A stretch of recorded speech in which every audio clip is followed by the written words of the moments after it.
They have been ditching, drugging, or duking it out. They are Albuquerque Public Schools problem students. And with school about to start again, they are all getting visits at home from the cops. News 13's Alex Tomlin has that from the Newsplex. Dick, in an effort to keep kids in school and identify problems at certain campuses, school resource officers are knocking on doors across the city to talk to students who have been thinking of dropping out. APD school resource officers hit the streets, visiting home after home after home.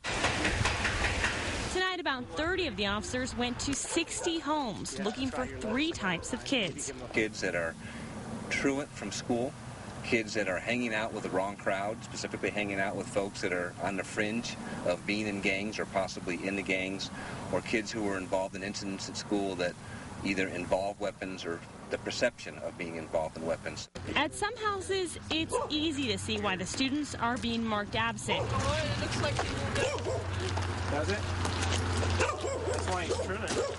The family picked up and moved without telling the school.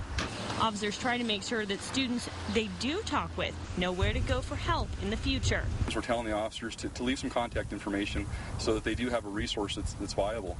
Officers Jeanette Kimberlin and Kirk Brown were able to talk to a 10th grader from Rio Grande High.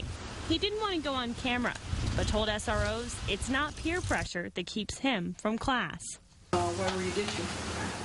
Because, I don't know. Did you like school, or? Didn't really like school that much, because some teachers I didn't really like. I don't know, just always telling me to be quiet and all that, when other people are still talking and all that. So I just won't go to their class. Early intervention juvenile probation officers teamed up with the SROs to make the house calls. They say it helps if parents know that there are different outlets they can turn to if they have trouble with their kids. Dick, back to you. All right, Alex, officers say if you're having trouble with your child, it's a good idea to contact their school resource officer. The officer may be able to find ways to improve the situation.